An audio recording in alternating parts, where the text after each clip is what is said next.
Hey guys, my name's Jushi. I'm product marketing manager here at Semgrep. Milan, do you want to introduce yourself? Yeah, and hi, I'm Milan. I'm a senior product manager focused on SAST here at Semgrep.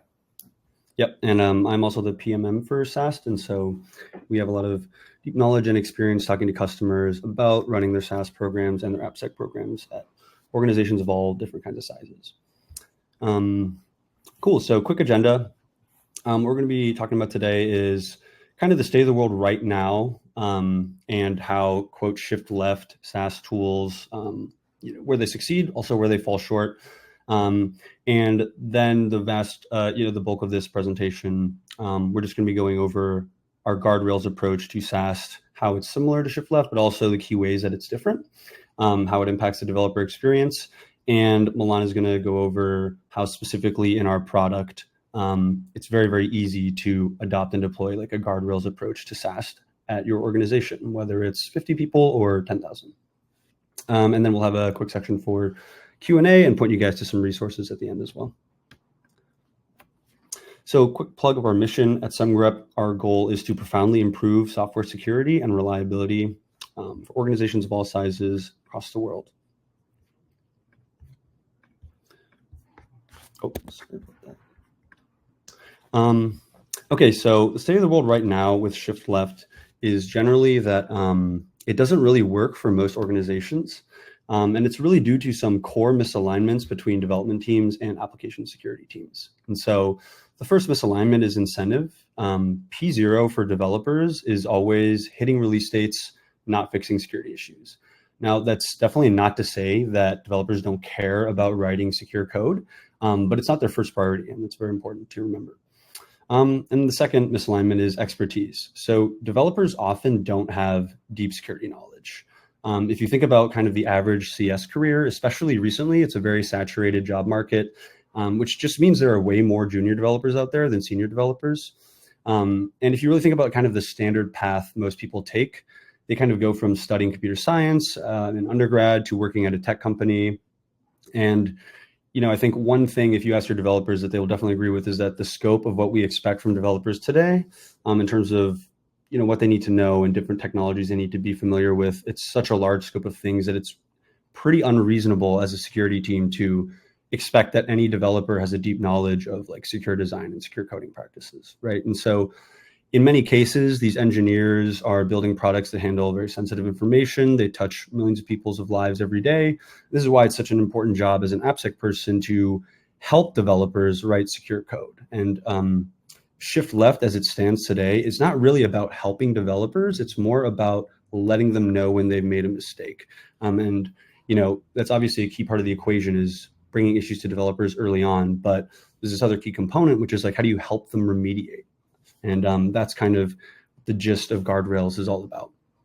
And then the third misalignment is just with tooling. So everyone hates context switching, developers especially, and it really encompasses a lot more than just like switching from tab to tab, right? Like a lot of security tools today expect developers to do a complete mental context switch. And the expectation that these tools have is that a developer will not only leave their coding environment, but just start to conduct ad hoc independent research on like Google, Stack Overflow, open up ChatGPT, all to identify if an issue is a false positive, and then take that knowledge that they've learned and actually then apply it to write a fix, which is a lot to ask of a developer, especially considering that, like we said, there are excellent developers out there that don't know that much about secure design, which is okay. And I think a lot of developers are okay with gradually building that repertoire of knowledge. The only thing that is unreasonable is to expect that it's all there from day one across your entire developer base. And at the end of the day, the result is poor outcomes for AppSec because developers won't be fixing issues efficiently if you don't actually help them with remediation and triage. And I think one of the core problems with shift left is that the more you automate things, the more developers are going to kind of be ignoring findings. So if we take the basic shift left approach, if you want it to be effective, as in you actually want developers to be fixing issues early on in development, this requires a ton of effort on your part as an AppSec person, right? You have to parse through all of your findings, prioritize triage, And the frustrating component is you're bringing the same basic vulnerabilities to developers over and over again, one by one, and ideally enriching these, whether it's Jira tickets or some other mechanism, enriching these findings with some sort of guidance on remediation.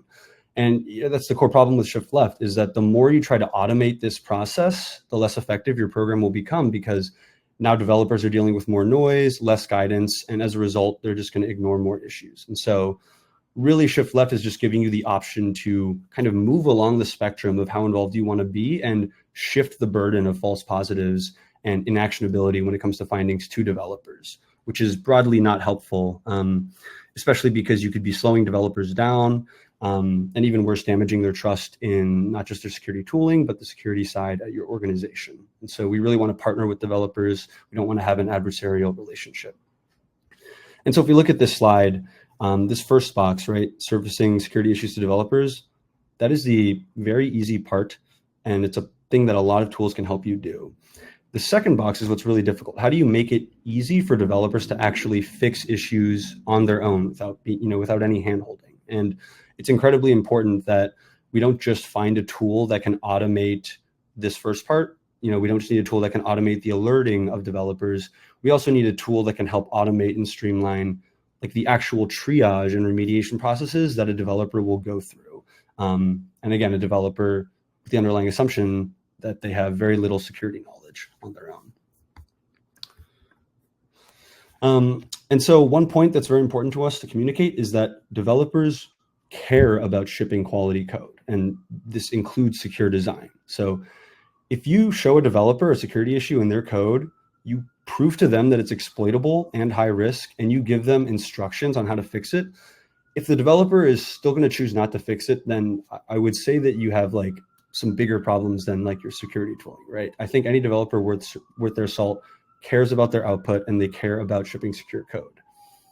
The hard truth is that if developers aren't fixing issues, it's probably a reflection on your security tooling and your security processes that you have in place. So if it's going to take a developer 15 minutes to confirm that something's a true positive, and then another 30 minutes to research the vulnerability on Google or Stack Overflow, and then another 30 minutes to take those learnings from that research and then actually apply it to write a fix in their own code, I would argue that the developer is actually making the correct decision by ignoring the issue.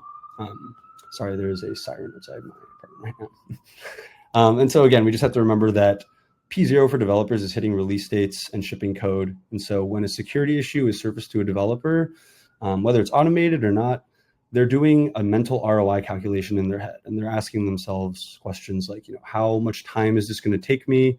Is this a true positive? Is it exploitable?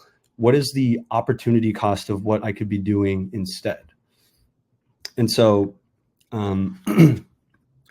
it's really important that you have a security tool that helps shift this ROI calculation in favor of the security team. And the elements that are kind of under your control are, can I see proof or explanation of exploitability? Can I triage and remediate this finding in a reasonable amount of time? You really need to have a security tool that can do both of these things and surface them to a developer so that they can make that ROI calculation in their head and do it correctly. So there's not this missing information on if this is exploitable or not, is this a false positive or not? You need to pick a security tool that can do both of those things well. So we've established developers do care about shipping quality, secure code. It's not really about what security tool is best at getting developers to fix issues. It's more about what tool gives them enough to where it's easy enough for them to do so that ROI calculation works out in our favor as security people. And in this table, you can see how a Guardrails approach to SAST, the ways that it's concretely pretty different from a shift left approach. So when it comes to the issues we show to developers, with Guardrails, we're really going to put an outsized emphasis on actionability. So we only want to show developers issues if it's easy for them to take action. And the second thing, which we covered briefly, is just the context switching, right? With a lot of shift left tools, we ask developers to mentally context switch, but then also switch interfaces and enter a security tool or security platform. With the Guardrails approach to SAST, we never want devs to leave the existing environment that they're in. We want all of the processes from triage to remediation to take place where the developer essentially we want to meet developers where they are, where those processes are organically going to happen. So to them, it does not feel like they are taking an initiative to solve an issue. It feels like an integrated part of their existing workflow. And a key part of that being seamless is remediation guidance. And so for shift left, generally, we'll give developers data flow analysis, we'll give them the code snippet, we'll give them general static advice or information about a type of vulnerability. With the guardrails approach to SAST, we really want to be making sure that we give developers tailored guidance, tailored advice when it comes to remediation and guidance that is project and code specific. And Milan will go into detail how we do this at Semgrep later, but this is very important and it's a difficult problem to solve in many cases. And so I think it's important to communicate that with guardrails, we're not saying that all of these things need to happen for every finding. What we're saying is there exists a percentage of your total findings that developers are capable of handling on their own if your tool gives them enough. We want to find that percentage of issues and just surface those to developers. So as an AppSec person, you actually have more time and bandwidth to focus on the issues that are more complex or that really do matter and spend your time, instead of constantly playing bug whack-a-mole with your vulnerability backlog, maybe you now can actually spend some time thinking about longer-term systemic improvements that you could be making to your AppSec program. Like what frameworks are developers using? Do we want to have some standards to enforce certain frameworks that are secure by default? Things like that. And so I'll breeze through the rest of this table very quickly. Required security knowledge, it's low with guardrails because of the guidance that I just mentioned, where again, we want to have that barrier to fixing the issue be as low as possible. And if it's not as low as it needs to be, then we just won't show the developer. And then there's this concept of secure defaults, which shift left does not take into consideration, but as secure guardrails is a key component, which I'll get into in this next slide. So if we were to really succinctly break things down into 3 steps when we talk about a guardrails approach to SAST, the first is going to be maximizing the number of issues that a developer with no security experience is able to remediate on their own. And so your tool needs to be able to enrich a finding with enough guidance and context and instruction to where a developer with very little security experience will be able to fix the issue independently without any handholding. The second thing is to surface this percentage of issues early in development, right? So that is where that core principle of shift left is very valid and makes a lot of sense. We need these issues to be fixed and never be hitting main or production branches. And then third, which ties back to what I was talking about the concept of secure defaults, right? We have the reactive side of guardrails, which is let's find these issues early, help developers fix them before production. And we also have the preventative side, which shift left does not take into consideration at all. And this preventative side is essentially nudging developers towards the use of certain libraries, frameworks, or settings or configurations that are secure by default. So you can think of these as Semgrep rules or findings that are more atomic in nature, in the sense that we're not saying here's a cross-site scripting vulnerability that we found in your source code that you've written. We're saying, hey, you're using this framework and we would actually prefer you to use this other web framework that has all of these built-in protections that make it much harder for any developer to create and introduce a cross-site scripting vulnerability into your code base. And so with guardrails, what we really want to do is we want to level set with developers, especially if different organizations are at a different place in terms of how developers view security and vice versa. But with guardrails being sort of like a larger shift in the culture and the approach to security, it's a good opportunity to kind of level set with developers and reset expectations and say, okay, we're trying this new approach to SAST, and these are kind of 3 assumptions and promises that we're going to try to make to you guys as developers. We're never going to ask you to leave your coding environment. If we can't tell you what to change or how to fix something, we're not going to show it to you. And we'll only ask you to fix things that are critical or exploitable. And I think with guardrails, as developers, because it's impossible to fully avoid false positives in any situation, but with this guardrails approach and with these expectations being set, I think what you'll find is that developers are more eager to leave feedback. And when you see a developer ignore an issue, it's no longer just like completely irrelevant noise where it's the expected behavior. with Guardrails, hopefully you can get to a point where when a developer ignores an issue, that's actually like a useful signal for you as a security engineer to say, hey, let me look at this rule. Let me see how accurate it is. And developers are tolerant of this, right? As long as the process to leave feedback is seamless and the process to move on from a finding, if it's kind of like not at that threshold to where they can fix it is not met, if all of that is seamless, then I think developers tend to actually be very excited about knowing that their inputs are going back in this feedback loop with security and driving like a longer term improvement in their AppSec program. And so now I'm going to hand things off to Milan, who is the product expert on Semgrep Code, our SAST tool, and she's going to go over how a lot of the things that I just talked about can actually be manifested with Semgrep Code in today's state for customers of all sizes. And that's really, I think, one of our goals of this webinar is to take this concept of guardrails and secure defaults and really demystify them and have you go, okay, even if I'm an AppSec team of 5, like in some cases, these concepts are actually more pertinent to me than someone at like a Google or a Facebook or a Netflix. So I'll hand things off to Milan. Absolutely. Thanks, Chushi. Fantastic overview of what guardrails are. And yeah, so now I'm going to connect them back to Semgrep Code, our SAST product, to kind of give you a sense of how I think about secure guardrails and how to roll them out at scale with our Semgrep Code product. So at a high level, Semgrep's AppSec platform really makes it easy for you to deploy guardrails at scale. And it starts with these foundations. We've got our Pro Engine, which is our proprietary engine for deeper and precise analysis. And we do managed scanning, which helps you do like a one-click rollout of Semgrep across thousands and thousands of projects. And together, these two building blocks really make it easy for security teams to actually roll out Semgrep in your code repositories and scan with really precise, low noise security coverage. And so let's talk a bit more about these foundations before I get into the rest of what's in the AppSec platform. So first on coverage, I think the most important thing about coverage here is that this is one of our main differentiators. If we can go to the next, I'll go to the next slide here. One of the main things about their coverage is our goal is to really support every major programming language in the world. And this is, again, powered by our Pro Engine. This goal isn't something that I think is lofty or aspirational. It's really rooted in what I've seen as the ground truth of how engineering teams choose their tools. It's really rare today to see an engineering team that only considers themselves as a Java application. Really, you see Java, Spring, MailChimp, Postgres, something that we don't know of that an experimental team is working on. There's a lot of different tools that engineers are using. And this makes sense. Again, we talked about the P0 is all about velocity. You want to choose the best tool for the job.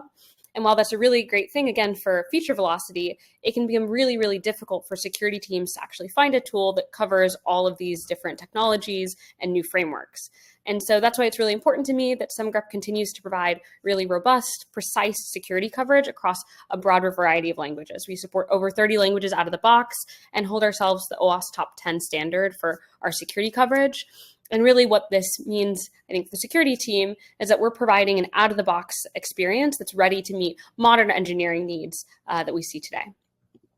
And so in combination with our coverage differentiator, we also made it really easy for you to roll out Semgrep at scale.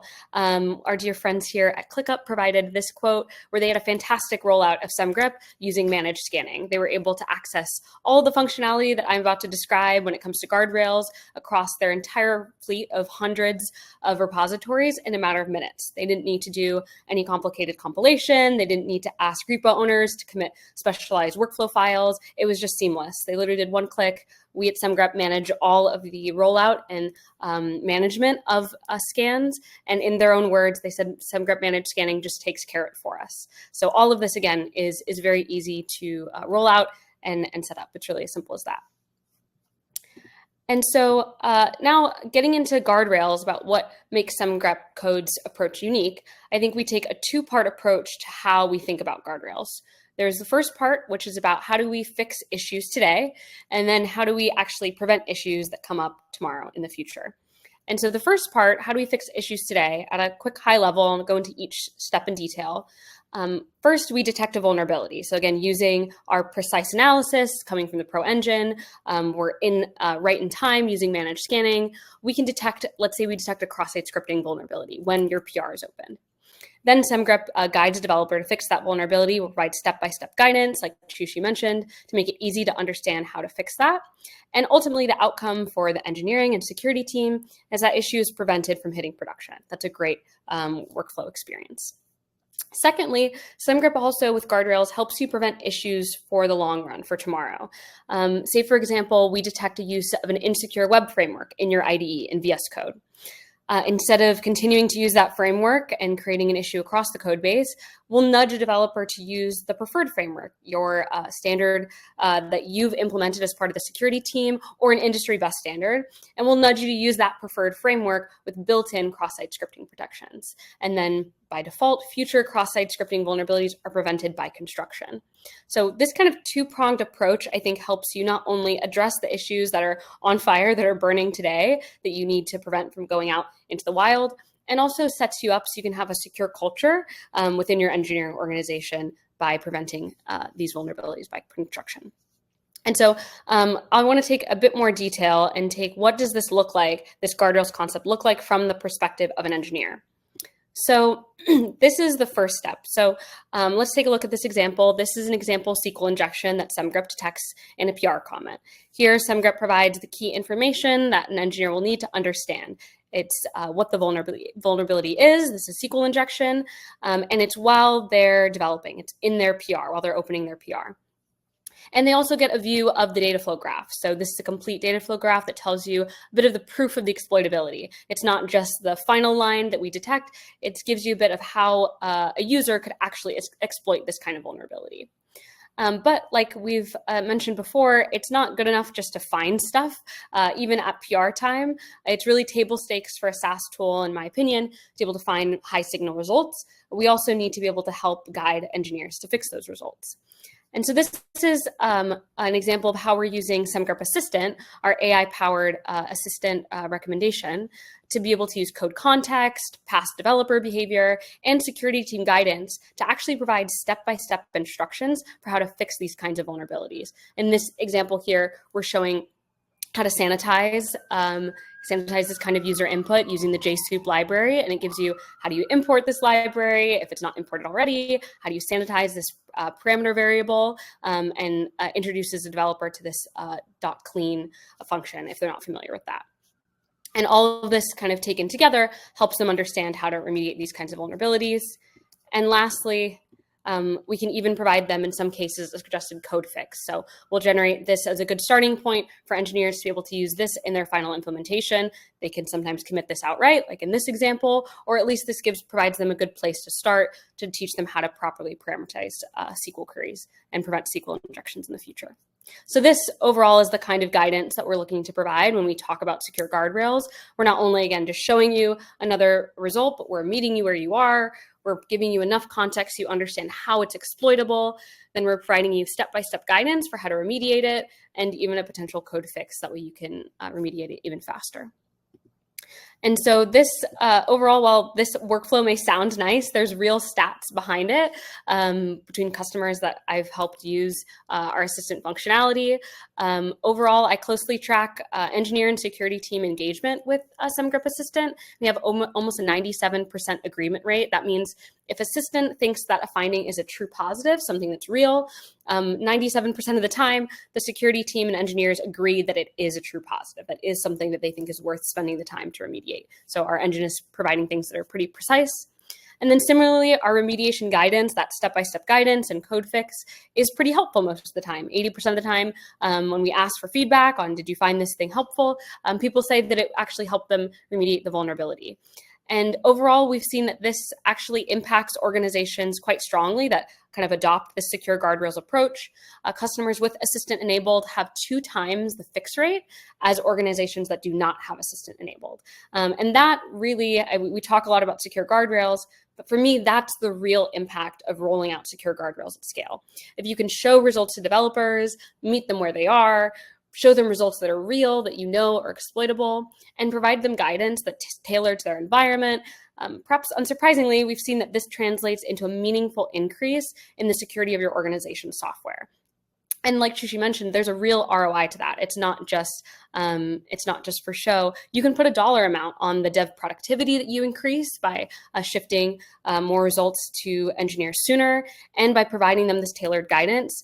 You can actually reduce the security risk that you can see in your organization, and that's reflected in this 2x fixed rate. So I talked a lot about how you can reduce risk today. So how can you've got a bunch of results. There's a lot of code that's going out every single day. What I just mentioned is how you address those kinds of things. But really, to kind of have a secure culture for the long term, you want to figure out ways to kind of prevent doing this kind of like whack-a-mole. You want to really prevent security issues for the long term. And this is where we were talking about minds at Google and Facebook have spent a lot of time thinking about how to do this really well at scale. And so from Google engineers, this is one of their quotes, they really agreed. They say it's unreasonable to expect any developer to be able to be an expert in these kinds of security practices. I'm sure many of us on this call went to really expert engineering programs, but I can count on one hand how many times I remember us talking about security as a key part of that engineering degree. And so Google really relies on a different approach. They recognize that engineers are not going to be as an expert in security as we would like them. So they advocate for these secure defaults. They advocate for the idea of creating systems, common frameworks, common languages, and libraries that are really designed to make it impossible to create these kinds of security vulnerabilities, really common classes of vulnerabilities. And Facebook arrived at a similar conclusion. They invest really heavily in building frameworks themselves that help engineers prevent and, again, remove entire classes of bugs. I really like this visual. Think of these requirements like inflatable bumpers in a bowling alley. It's not these secure guardrails aren't designed to slow you down. They're just designed to prevent you from winding up in the gutter, which isn't a place any of us want to be. And you might be thinking, Milan, that's great, but I don't work at Google. I don't work at Facebook. I don't have the same resources or team to kind of do this thing at scale. And that's where I think Semgrep can be really powerful, and where Chushi and I have both helped roll out secure guardrails at multiple different size companies. I've personally worked with early stage startups, hyper growth companies, and really large sprawling enterprises, and have worked with all of them to figure out a process to roll out these kinds of secure guardrails, even if they don't have all the resourcing they would like as a large tech company.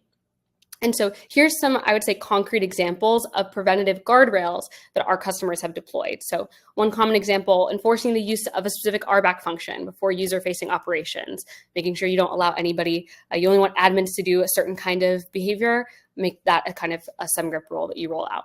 Enforcing the use of custom encryption functions if your organization has rolled out a secure default that you want everyone to use, not the basic one. That's a great situation for preventative guardrails. Preventing the import of specific libraries at a global scope.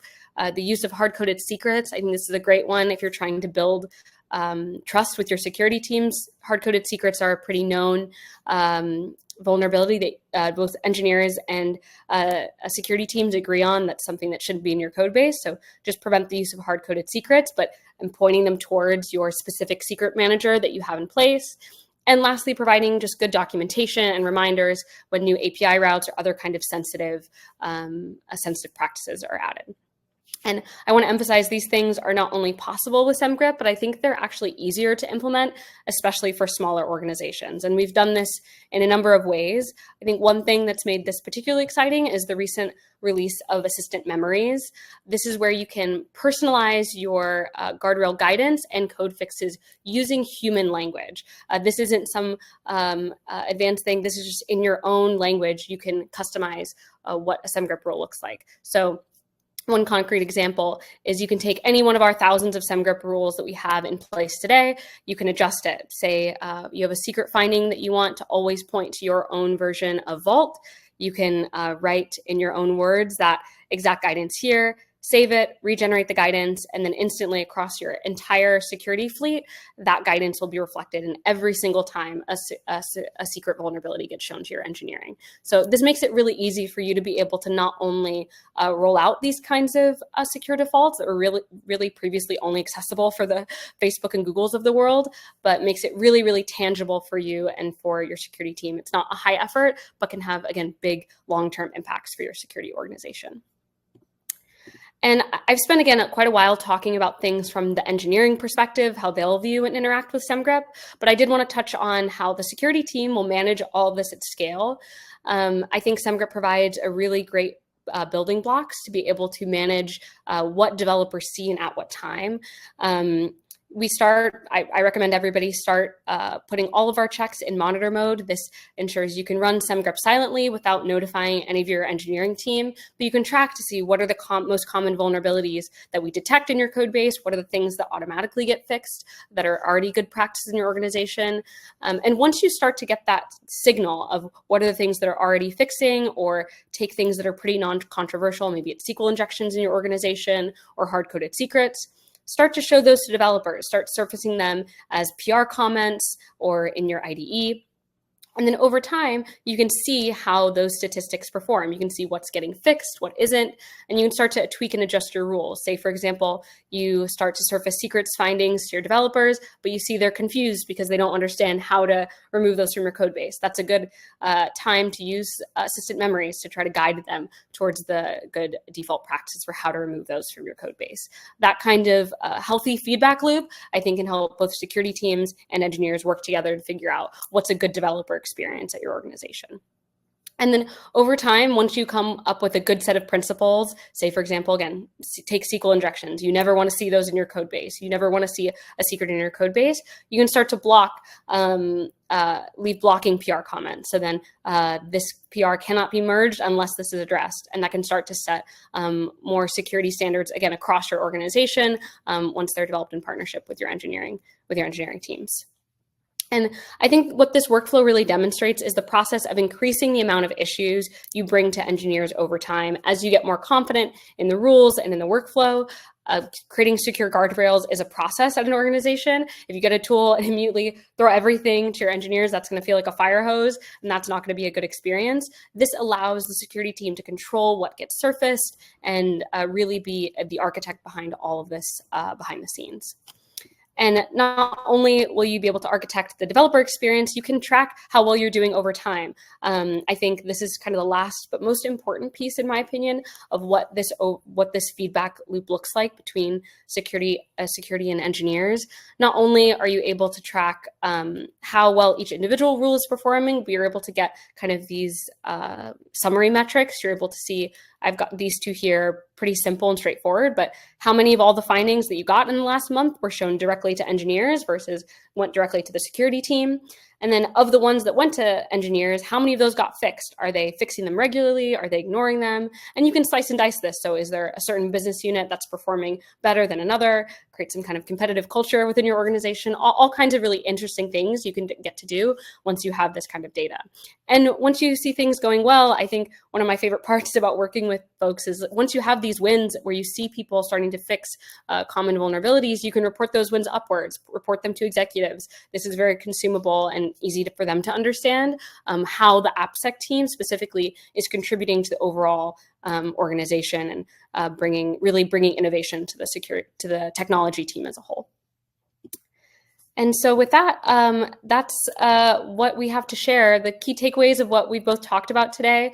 I think what I wanted to emphasize is the power of secure guardrails versus the shift left movement. Again, we're really focusing on guardrails with the developer experience and providing clear, tailored guidance. We don't believe it's enough to just show you results. We have to make it really, really easy for engineers to fix them as well.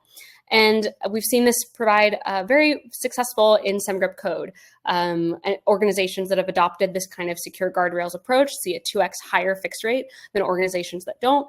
And you can fix these issues today with things like Assistant Autofix, or one-click managed scanning, Pro Engine, all to help you get really precise and easy to fix results.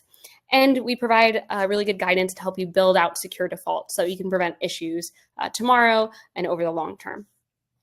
With that, that's all that we've got for you all today. I've got some resources if you want to learn more about how to deploy guardrails at your organization. If you want to sign up for Semgrep, you can do this today for free. You just need an account. And you can also check out our Semgrep Academy courses that provide you some certificates that you can take to learn more about and get trained in the secure guardrails approach. And you can also join our community, our Slack channel, if you have any further questions. With that, thank you so much.